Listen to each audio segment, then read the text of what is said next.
What's up, my friends? Welcome back to my channel, or welcome to my channel if you're new.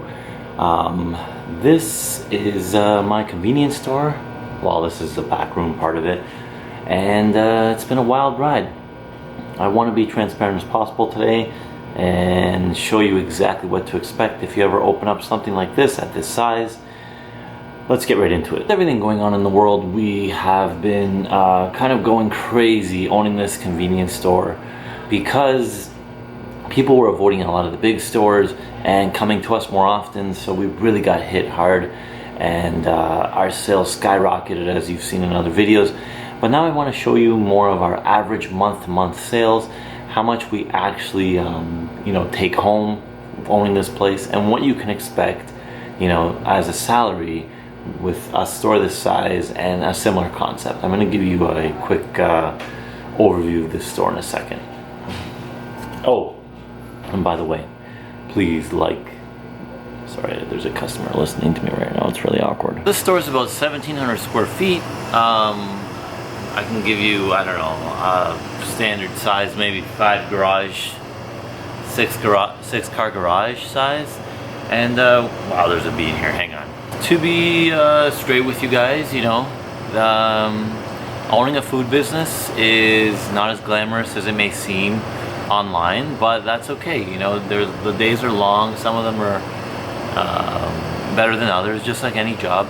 But it's been a growing process that we're proud of, and we're here to document the journey with you guys. So if you are into this channel, and if you're new, if you're into personal finance or business, or opening a retail store, I think it's perfect for you guys to subscribe down below.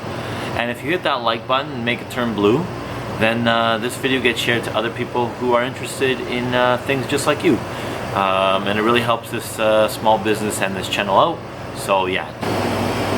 I shoot a lot of these videos on the fly between customers. By the way, we have another manager / owner here, Felicia. You might have seen her in other videos. She's actually my wife, so we run this store together. We have another part-timer or two, depending on the season and how busy it is. And that's exactly what I want to let you guys know.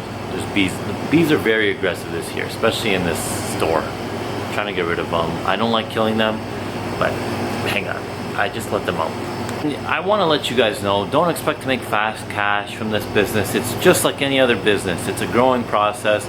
Yeah, you figure everybody needs to eat, everyone needs food. They all have long lists when they come in of their groceries for the week that they need. They'll buy it from you. Sadly, that's not the case in convenience stores. The word convenience is people will come and grab a few things in between their big, grocery hauls.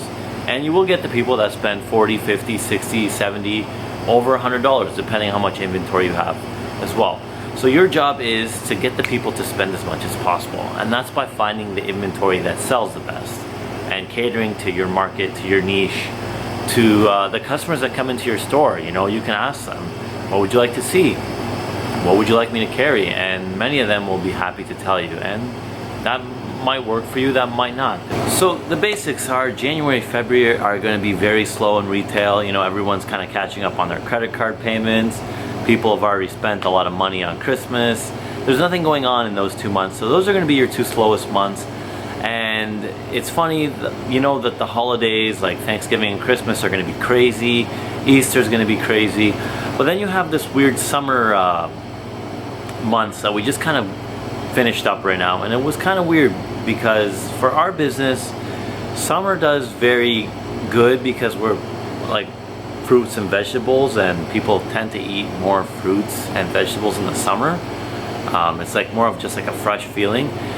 But on the other hand, a lot of people vacation during the summer months, so you won't have your regular clientele as much.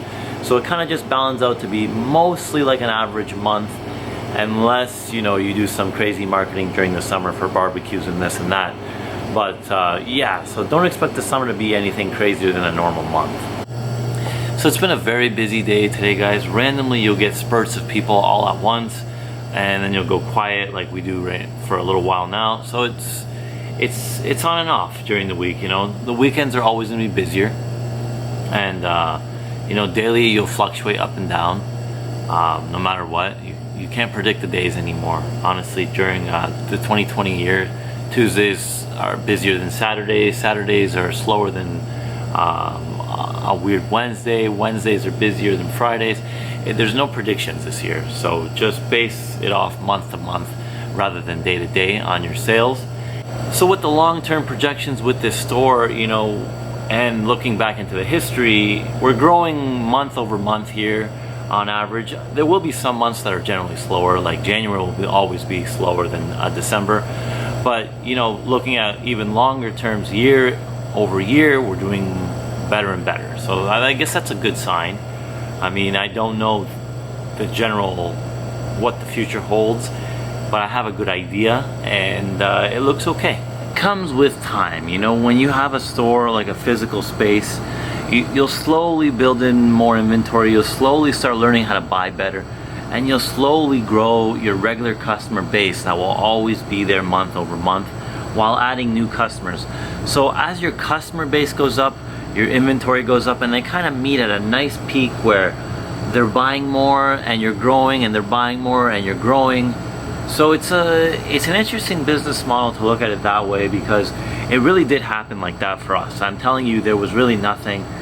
We didn't have much money to start, so our inventory was very, very low. So on average, people were coming in and spending about, you know, $10, $9 on average. And now, to be honest with you, we've doubled that. So every time someone walks in, they're spending around $18 to $19, which really helps, because if you do the math, if you have 100 customers a day and they're spending $9 each, well, that's, you know, $900 in sales.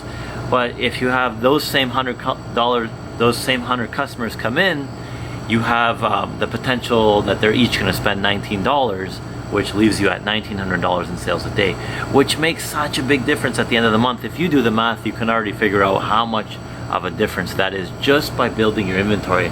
The amount of people that come in here are the same, and your workload is generally the same, because a lot of things, you know, you just have to make sure they're stocked. So the workload isn't much more, except, you know, you are stocking a little bit more.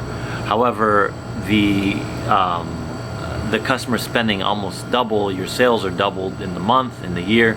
It's just, you know, it's a very interesting way of looking at the whole business in general.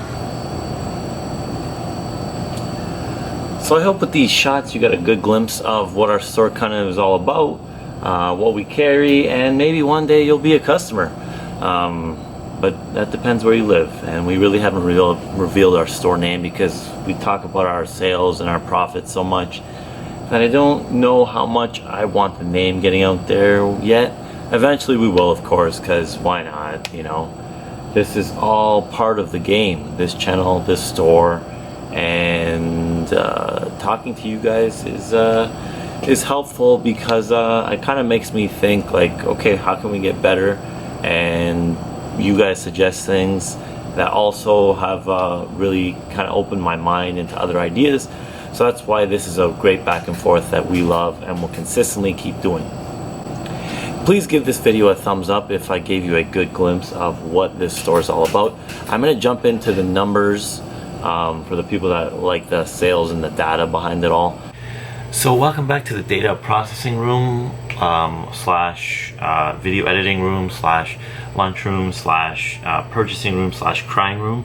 Yeah, so this is a video that I have made. I've told you my gross sales a few times, but they constantly change and update. You know, I always want to keep you guys informed, and some people are new here, so you know, they may be more interested in seeing the potential gross sales of a store this size, this kind of you know, setup and niche.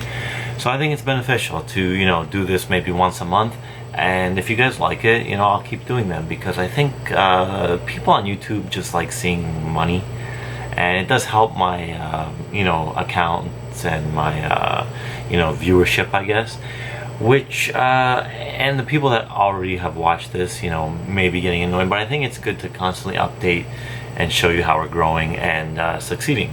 So when we first opened, we were averaging, I'm gonna be honest with you, maybe 900 to 1,000 bucks a day. This was very first opening towards the winter time, so we didn't expect much. Now, you know, we've seen such an increase in certain days, and we're looking at the average now at around $1,500 a day. I'm happy with that. I know there's tons of room to grow. You can always do more. You can always make more sales. But that's not to say that we haven't had, you know, days that are 5, 6, 7,000, you know, during the April, May months.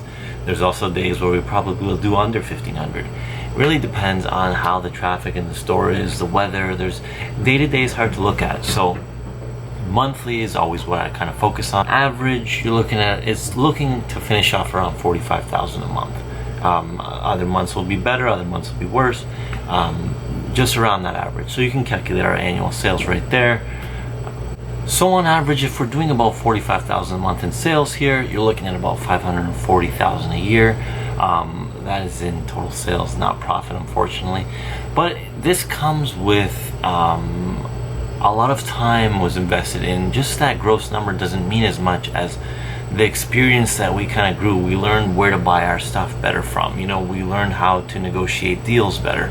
We kind of learned, you know, where to pick and choose who has the freshest stuff and the value stuff, what our customers want. We have a lot less waste than we did when we first started.